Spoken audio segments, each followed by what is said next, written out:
Some days, you may not even call it sadness.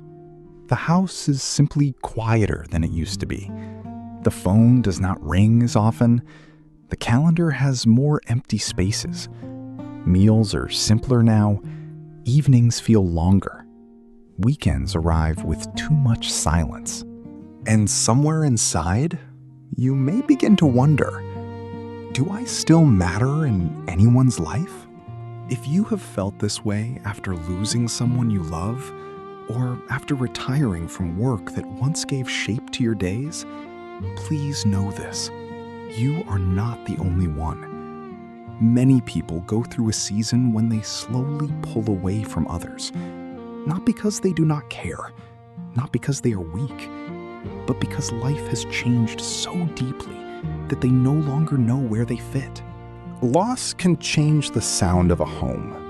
Retirement can change the rhythm of a life. One day there are people expecting you, calling you, needing you, asking for your help, your opinion, your presence. Then, little by little, the noise fades.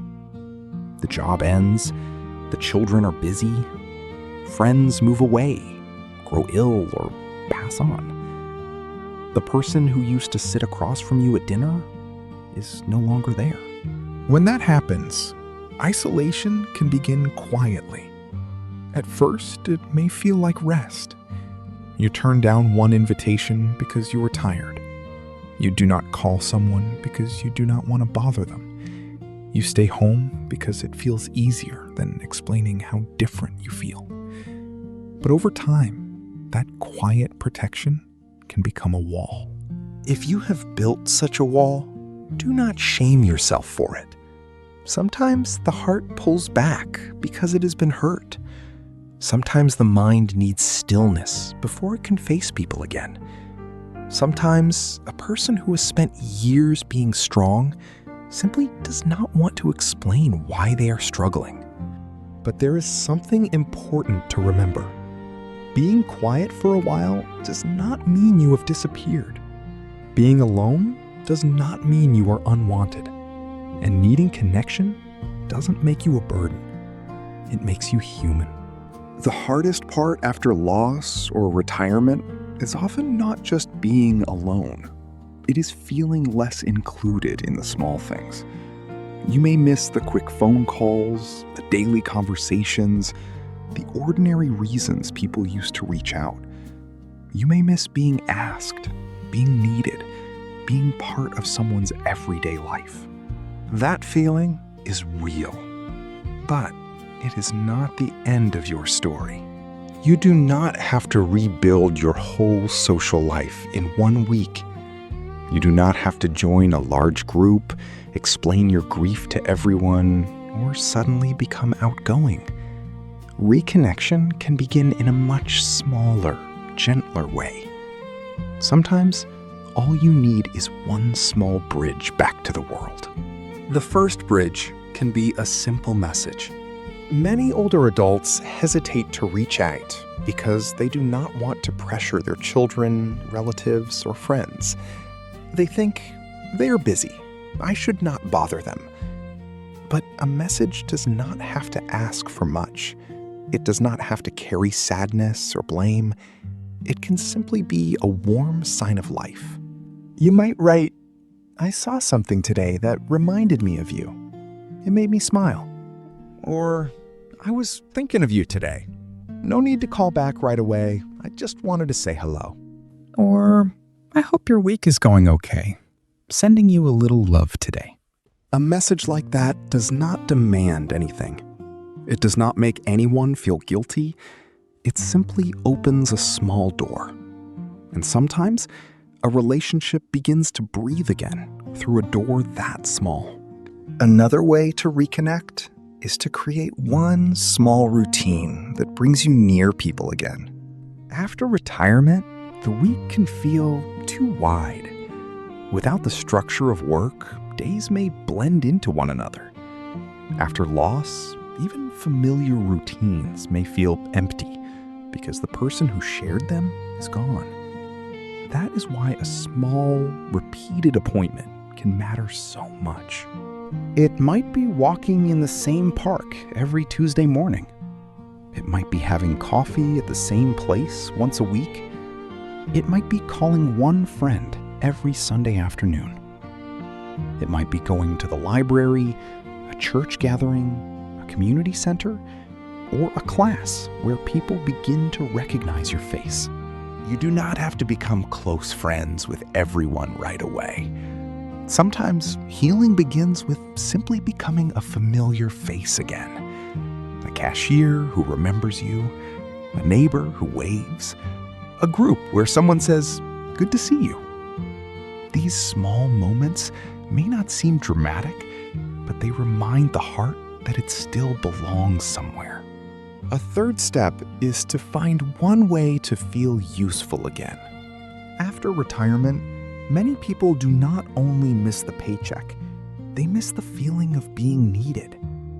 After losing a spouse, many people do not only miss companionship, they miss having someone to care for, someone to think about, someone who depended on their love in ordinary daily ways.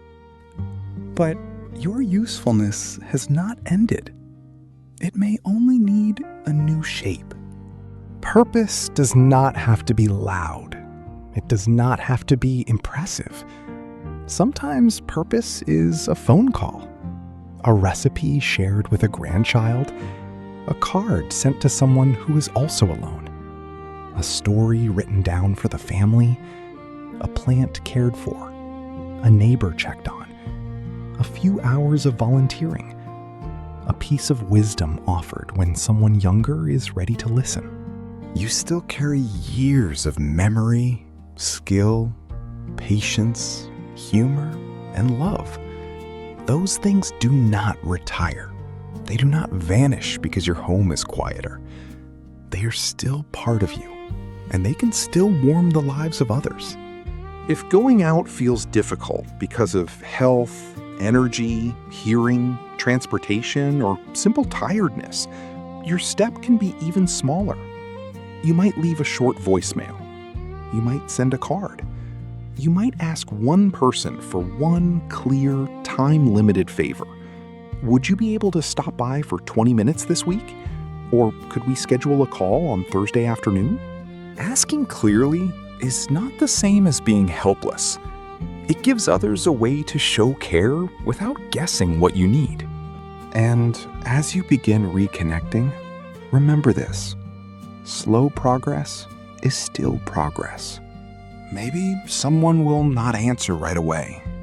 Maybe the first conversation will feel awkward. Maybe you will go to a gathering and still feel a little out of place.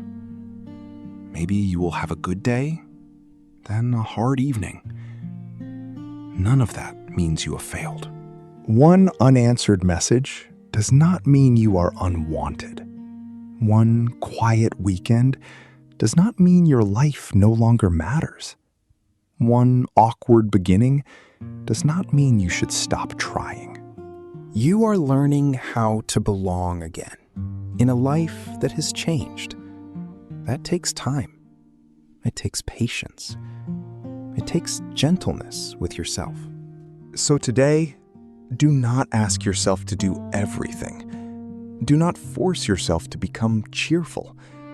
Do not pretend the loss did not hurt or that retirement did not change you.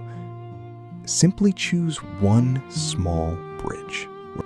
Send one message. Make one call. Write one card. Step outside for one walk. Say hello to one person. Return to one place where people may begin to know your name. Connection does not always come back all at once. Sometimes it returns quietly, in small signs. A reply, a smile, a familiar voice, a standing appointment, a reason to get dressed and go somewhere. A moment when you realize the world still has a place for you. And it does. If today is a quiet day, please do not take that quiet as proof that you have been forgotten. You are still here. Your life still carries warmth, memory, and meaning. You are not a burden for wanting connection.